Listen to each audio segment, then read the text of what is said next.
ঘড়ির কাঁটায় তখন সময়টা ঠিক 6:30। শুরু হলো আমাদের যাত্রা। দক্ষিণেশ্বরে মায়ের মন্দিরকে নমস্কার করে আমরা এগিয়ে চললাম বর্ধমানের দিকে। বর্ধমানের এই ল্যাংচা জংশন থেকে আমরা আমাদের সকালের ব্রেকফাস্টটা করে নিলাম, কচুরি আর আলুর তরকারি। এরপরে ডান দিক দিয়ে 108 শিব মন্দির পেরিয়ে আমরা চলে যাচ্ছি টুয়ার্ডস তারাপীঠের দিকে। রাস্তায় যেতেছে অনেক আনন্দ। তারাপীঠে যাওয়ার এই রাস্তাগুলো কিন্তু আমরা খুব চরম উপভোগ করতে থাকলাম। যেতে যেতে রাস্তায় পড়লো আলুর চপ আর মুড়ি। তা ওই আবার একটু আলুর চপ আর মুড়ি খেয়ে আমরা আবার এগিয়ে চললাম তারাপীঠের দিকে। তারাপীঠে আমাদের প্রি ডিসাইডেড ছিল আমরা থাকবো হচ্ছে হোটেল সোনার বাংলা। আমাদের এই ডিসিশনের পেছনে সবচেয়ে বড় কারণ ছিল যেহেতু আমরা ফ্যামিলি নিয়ে যাচ্ছি, আমরা একটা সেফ, আর যেহেতু গাড়ি ছিল গাড়িটাও যাতে ভালো জায়গায় রাখতে পারি। আর আগে থেকেই এই সোনার বাংলা আমরা জানতাম যে এইখানকার ফিডব্যাক কিন্তু অনেক ভালো, one of the premier hotel of Tarapith. সেই জন্য আমাদের প্রি বুকিং ছিল এই সোনার বাংলাতে। তোমাদের একটু হোটেলটা ঘুরিয়ে দেখাবো, এই সোনার বাংলার হোটেলের ভেতরটা কেমন আর কী কী আছে। এই যে জায়গাটা তোমরা দেখছো এটা হলো সোনার বাংলা হোটেলের রেস্টুরেন্ট। এখানে ভেতরে তোমরা এই রেস্টুরেন্ট থেকে খাবার খেতে পারো। অবশ্যই খুবই ভালো খাবার অ্যান্ড যথেষ্ট হাইজিনিক। তো আমরা এখানে দুপুরের লাঞ্চটা সেরে ফেললাম এই সোনার বাংলা রেস্টুরেন্ট থেকে।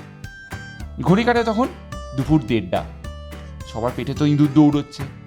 এবার আমরা একটু হোটেলের অ্যাম্বিয়েন্সটা তোমাদের দেখিয়ে দিই।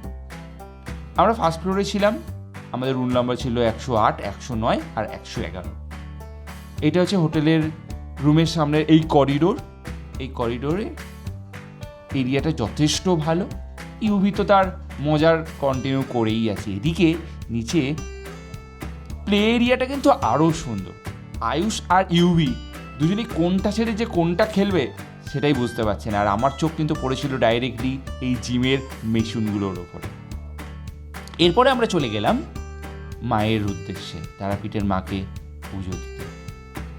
ঠিক এই যে জায়গাটা, এখান থেকেই আমরা মায়ের মন্দিরের জন্য পুজো দেওয়ার জন্য ডালা কিনে নিলাম। এখানে তোমরা যারা ভিআইপি লাইনে পুজো দিতে যাও তারা কিন্তু ভিআইপি লাইন ধরে মায়ের মন্দিরে পুজো দিতে পারো। আবার যাদের যদি একটু লাইনের ভিড় কম থাকে তাহলে কিন্তু ডাইরেক্টলিও তোমরা লাইন দিয়ে কিন্তু মায়ের মন্দিরে পুজো দিতে পারো। এই যে জায়গাটা, এই রাস্তা ধরেই এটা হচ্ছে দ্বিতীয় গেট, তারাপীঠে ঢোকার দ্বিতীয় গেট। সে রাস্তায় কিন্তু অপূর্ব সুন্দর ঠাকুরের মূর্তিগুলো কিন্তু বিক্রি হচ্ছিল, সেগুলো দেখতে দেখতে আমরা এগিয়ে যাচ্ছিলাম। এই যে দোকান, এখান থেকে প্যাড়া কিনে আমরা কিন্তু মায়ের মন্দিরে পুজো দেব।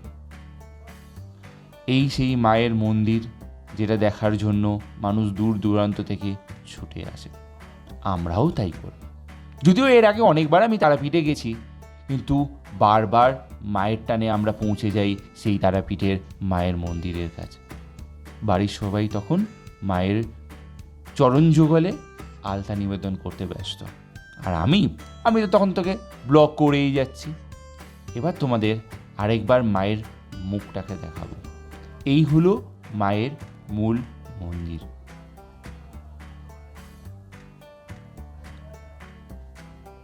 মায়ের চরণ যুগল। ঠিক তার নিচেই রয়েছে ভৈরব মন্দির। এখানেও কিন্তু শিবের মন্দির রয়েছে। আর দেখো এখানে কিন্তু অনেক ধরনের, এই যে তোমাদের একটু ভিড়টা দেখিয়ে দিই, এই ওপর দিয়েই কিন্তু লাইনটা গোল করে ঘুরে তারাপীঠের মায়ের মন্দিরে গিয়ে পুজো দেওয়া হয়। আমরা অনেকক্ষণ ধরে অপেক্ষা করছিলাম আরেকবার মাকে দূর থেকে দেখতে। যদিও আমরা গর্ব গিয়ে মাকে দেখে এসেছি, কিন্তু আমাদের অপেক্ষা ছিল ওই মায়ের মুখটা আরেকবার দেখা। এদিকে দেখো কেমন বিয়ের প্রস্তুতি চলছে। আমি আর ইউবি দুজনে মিলে কিন্তু অপেক্ষা করছিলাম আরেকবার মাকে দেখার। প্রতি 2 থেকে 3 মিনিট অন্তর একটু ভিড়টা সরে গেলেই কিন্তু মায়ের সেই অপরূপ মুখ আমাদের চোখের সামনে ধরা পড়ে। এদিকে আমরা ওয়েট করছি কখন মাকে আরেকবার দেখতে পাবো। অনেক অপেক্ষার পর অবশেষে আমাদের সেই চরম মুহূর্তটা আরেকবার ধরা পড়ল। এই ক্যামেরায় মুঠোবন্দি করে রাখলাম মায়ের সেই অপরূপ চোখ দুটো। তাই সবাই বলো জয় মা তারা। জয় মা তারাকে তোমাদের সবাইকে আমি দর্শন করাতে পেরে খুবই ধন্য মনে করছি। এদিকে ইউবির তো আনন্দে আটখারা, সে নেচেই যাচ্ছে। তারাপীঠের এই জায়গায় বারবার মন ছুটে আসতে চায়। এরপরে আমরা ফিরে এলাম হোটেল, একটুখানি রেস্ট নিয়ে যে আবার বেরোনোর পালা। আর আমি ততক্ষণে এই সন্ধ্যের মুহূর্তটা তোমাদের তুলে ধরতে চেষ্টা করছি। সে এক আবেগঘন মুহূর্ত, সে এক অভূতপূর্ব দৃশ্য। আস্তে আস্তে হোটেলের লাইটগুলো যখন জ্বলে উঠল, রাতের অন্ধকারে হোটেলটাকে আরও সুন্দর দেখতে লাগছিল। এটাই হোটেল সোনার বাংলা। এরপরে আমরা চলে যাব আমাদের ইস্কন মন্দিরের গন্তব্যস্থলে। তারাপীঠের মেন মন্দির থেকে মাত্র 20 মিনিট দূরে এই ইস্কন মন্দির। এই ইস্কন মন্দিরে আমরা এসে পৌঁছলাম।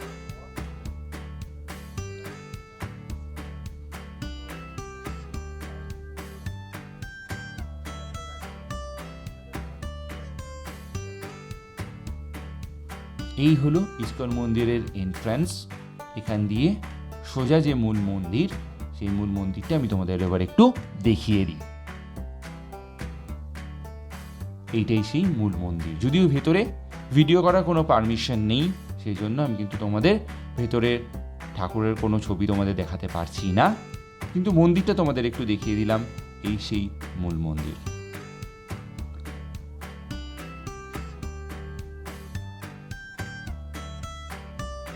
বাইরে কিন্তু ইস্কন মন্দিরের অনেক দোকানপাট রয়েছে। এখান থেকে তোমরা কিন্তু যে কোনো ইস্কন মন্দিরে তোমরা যারা গিয়ে থাকবে তারা সবাই জানো যে কোনো ইস্কন মন্দিরের বাইরে কিন্তু এই দোকানগুলো তোমরা পাবে। তো যাদের যা দরকার তারা কিন্তু এখান থেকে কিনে নিতে পারো। ইস্কন মন্দির পেরিয়ে আমরা এবার চলে যাব আরেকটি মন্দিরে। আরেকবার তোমাদের ইস্কন মন্দিরের বাইরের অপরূপ দৃশ্যটা তুলে ধরলাম।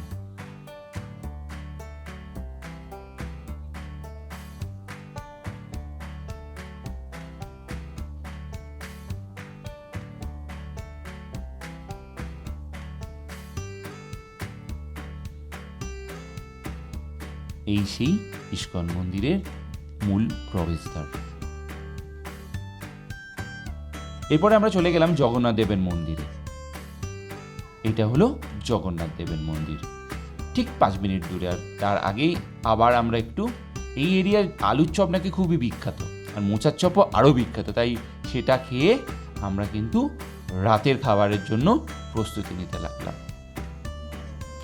তারাপীঠে যারা গিয়ে থাকবে তারা সবাই জানো যে হাতে বানানো মুরগির মাংস সে এক আলাদাই তৃপ্তি।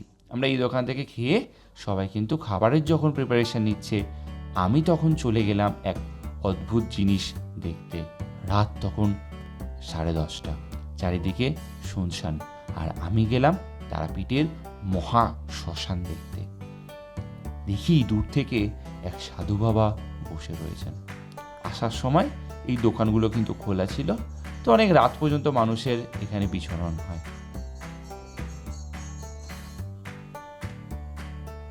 তারাপীঠ সত্যিই একটি ভালোবাসার জায়গা। এই ভালোবাসা ব্যক্ত করা যায় না মুখে বলে। আমরা এবার রাতের খাবার খেতে শুরু করে দিলাম। সে এক আলাদাই মজা, সবাই মিলে বসে রুটি আর কষা মাংস খেতে। রাতের খাবার শেষ করে এদিকে আয়ুষ আর ইউভি দুজনে মিলে গেম খেলছিল। আবার তোমাদের একটু হোটেলের অ্যাম্বিয়েন্সটা দেখিয়ে দিই। এই হোটেল সোনার বাংলার ভেতরের এই দৃশ্যগুলো। সকালবেলা আমি চলে গেলাম সুইমিং পুলের কিছু ভিডিও ক্যাপচার করতে। সকালের আর্লি মর্নিংয়ের হোটেলের ভিউটা তোমাদের দেখানোর জন্য।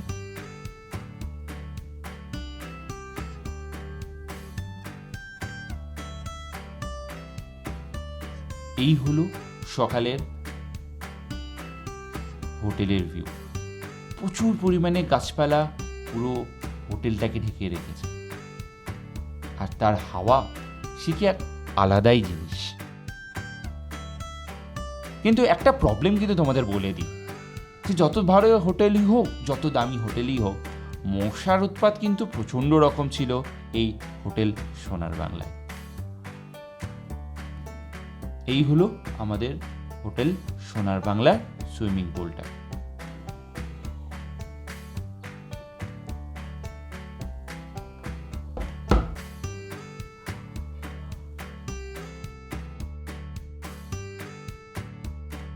দ্বিতীয় দিন সকালের হোটেলের ভিউটা আমি তোমাদের একটু দেখিয়ে দিই।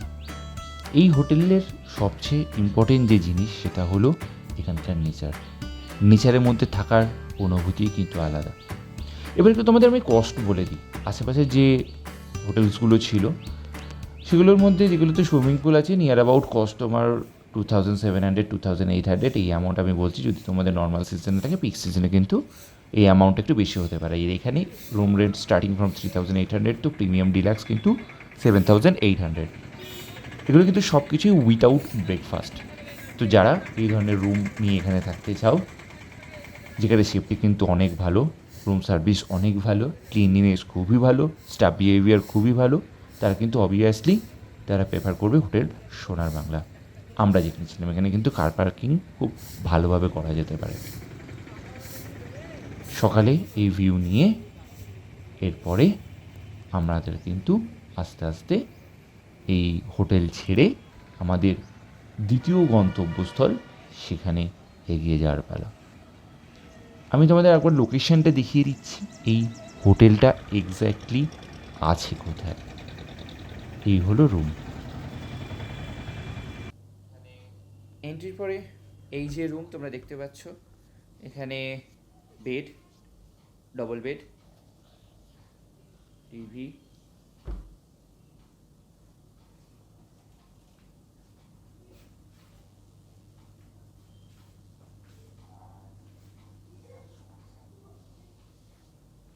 আর এখানে বাথরুম আছে।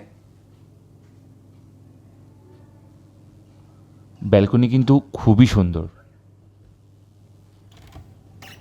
আর এখানে হলো ব্যালকনি। এই হলো মেন রুটটা, যেটা স্ট্রেট চলে যাচ্ছে তারা মায়ের মন্দিরে মেন গেটের দিকে। এখানের পার্কিংটাও কিন্তু খুব সুন্দর।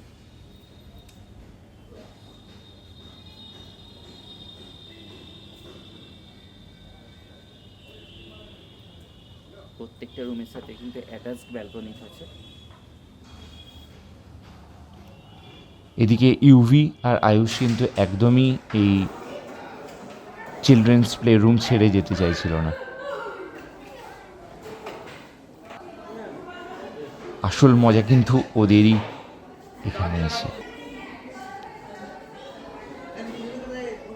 হোটেল ছেড়ে চলে যাওয়ার আগে হোটেলের কিছু রিসেপশনের ভিউ তোমাদের দেখিয়ে দিলাম।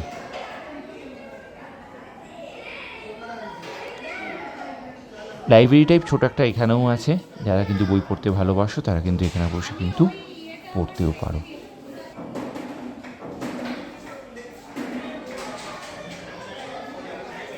যেহেতু স্যাটারডে, প্রচুর মানুষের ভিড় কিন্তু আজকে এই পুজো দেওয়ার জন্য। এরপরে আমাদের গন্তব্যস্থল ছিল, আমরা এগিয়ে চলেছি কঙ্কালীতলার দিকে। কঙ্কালীতলা সতীপীঠ, বীরভূমের এক অত্যন্ত জনপ্রিয় সতীপীঠ হলো এই কঙ্কালীতলা, যেখানে মায়ের কাঁকাল পড়েছিল। এটিকে 51তম সতীপীঠও বলা হয়।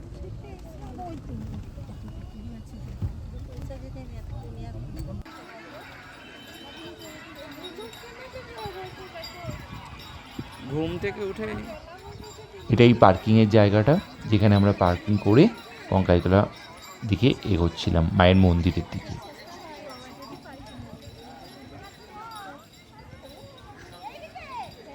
এইখানে কিন্তু কঙ্কালীতলা মন্দিরের ঠিক এইদিকে তোমরা অনেকগুলো মায়ের পুজো দেওয়ার জায়গা দেখতে পাবে। তো আমরা এই মেন যে মাতৃভাণ্ডার যে দোকানটা দেখছো, এখান থেকেই আমরা ডালা নিয়ে মায়ের পুজোর দিকে এগিয়ে গিয়েছিলাম।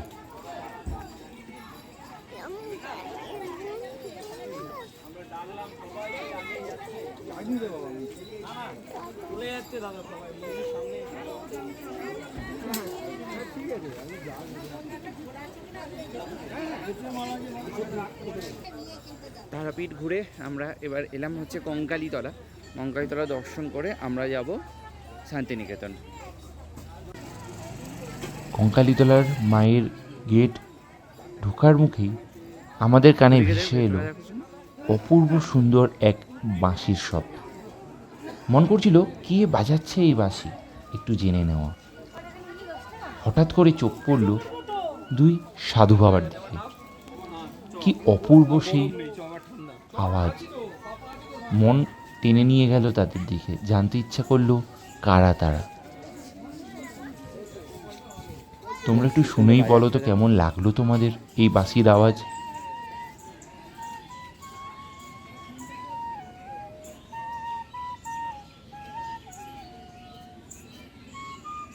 কি হয়ে যাচ্ছে গো?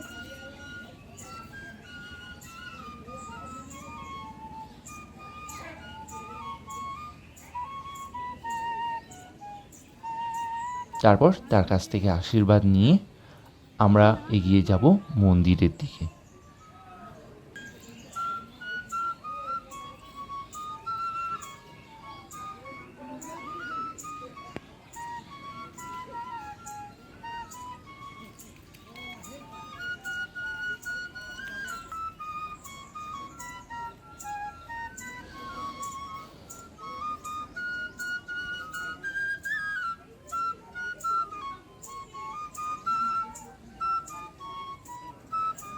এই সেই মূল মন্দির যেখানে পুজো দেওয়া হয়।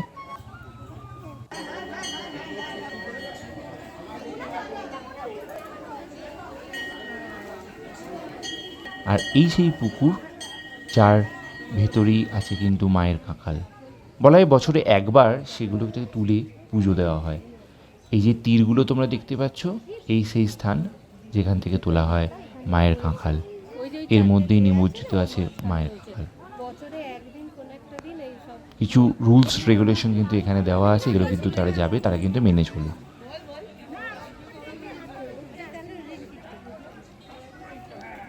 মূল মন্দিরে পুজো দেওয়ার সাথে সাথে আমরা কিন্তু চোখে পড়ল এই যে 51 সতীপীঠ, এই 51 সতীপীঠ কোথায় কোথায় আছে তোমাদেরও আমি দেখাবো।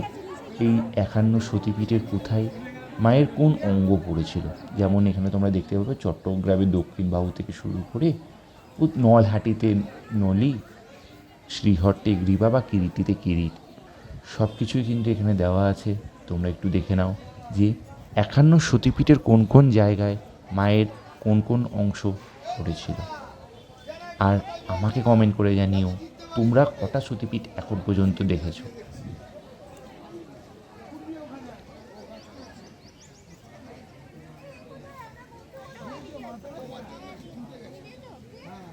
জলন্ধরে প্রথম স্তন, বাহুলায় বাম বাহু, প্রয়াগে হস্তের 10 অঙ্গুলি, কাঞ্চিদেশে কাঁকাল, মণিবন্দে করগ্রন্থি, উজানিতে কনুই, মানবক্ষেত্রে দক্ষিণ হস্তার্ধ, ত্রিস্তরায় বামপদ, বিতাশাকে বামগুলক, বিরাটে পতাঙ্গুলি, লঙ্কায় নূপুর, কালিকাশ্রমে পৃষ্ঠ, বারাণসীতে কুম্ভ, নন্দীপুরে হার, যশোরে পানিপদ্ম।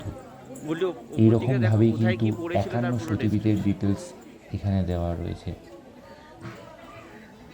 দেখো নেপালে জানুদ্দয়, কামাখ্যাতে জনিপীঠ, সোনাদে বাম, বৈদ্যনাথে হৃদয় আর চিত্তকূট পর্বতে দ্বিতীয় স্তন।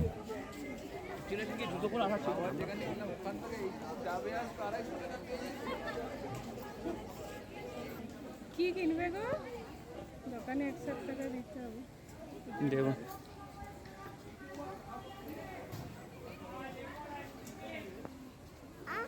এই দে হাড়ি কাট।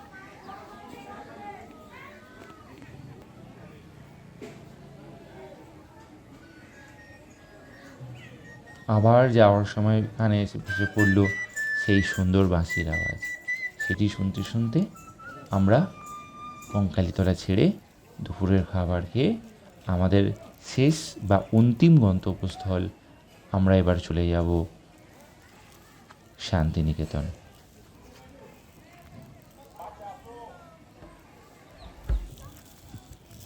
মা চাপো।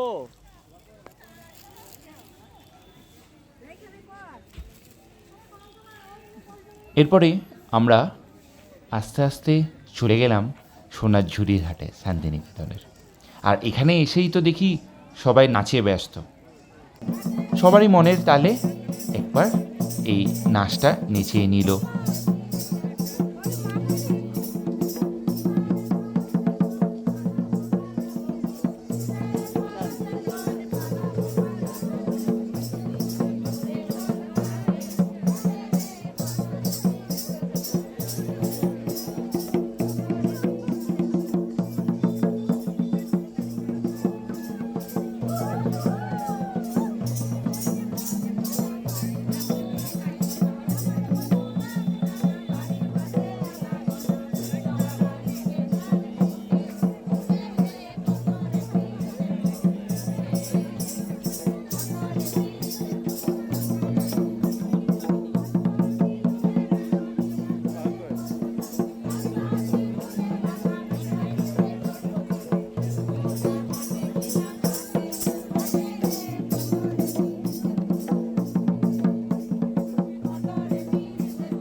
নাচের তালে তাল দিতে দিতে আমরা একটু দেখে নিলাম এই সোনাঝুরির হাটে কী কী পাওয়া যায়। আর যেহেতু দিনটা ছিল শনিবার, অগণিত মানুষের ভিড়। মেন যেখানে সোনাঝুরির হাটে হাট বসে সেখান থেকেও কিন্তু অনেক ভিতরে এগিয়ে গেছিল এই সোনাঝুরির হাট। যা চোখে পড়ল, মেয়েদের কেনাকাটার ধুম কিন্তু অনেক বেশি। ছেলেদের জন্য কিছু পাঞ্জাবি ছাড়া তেমন কিছু নেই। তাই আমি আর ইউভি ব্যস্ত ছিলাম একটু ভিডিও করার জন্য। ক্যামেরাবন্দি করে নিলাম আনন্দ ঘন কিছু মুহূর্ত। হাতের কাছের কিছু জিনিস কিন্তু খুবই সুন্দর এখানে পাওয়া যায়, ঘর সারা যাবার জন্য উপযুক্ত। ইউভি তো খুঁজতে লাগলো কি কিনবে, ও পছন্দ মতো কিছু কিনবে, কিন্তু বাকিরা তারা তো সবাই কোনটা ছেড়ে কোনটা নেবে তাতেই ব্যস্ত। গলার হার না চুড়িদারের পিস, শাড়ি না চাদর, কি ছেড়ে কি নেবে তাই কিনতেই সবাই ব্যস্ত। এই করতে করতে আস্তে আস্তে কিন্তু সন্ধে ঘনিয়ে এলো। এবার আমাদের ফেরার পালা। ঘড়ির কাঁটায় তখন 7টা। আমরা বেরিয়ে পড়লাম সোনাঝুরির হাট থেকে, কারণ আমাদের যে ফিরতে হবে কলকাতা। ঠিক রাত 10টা নাগাদ আমরা ফিরে এসেছিলাম কলকাতাতে। এই ছিল আমাদের দুদিনের ছোট্ট একটি ট্রিপ, তারাপীঠ আর শান্তিনিকেতনের সোনাঝুরির হাট। হাজারো ব্যস্ততার মাঝে মন করে যেন হারিয়ে যাই এই জায়গাগুলোতে। আশা করি ভালো লাগলো। সাথে থেকো চ্যানেলটাকে সাবস্ক্রাইব করে। নমস্কার।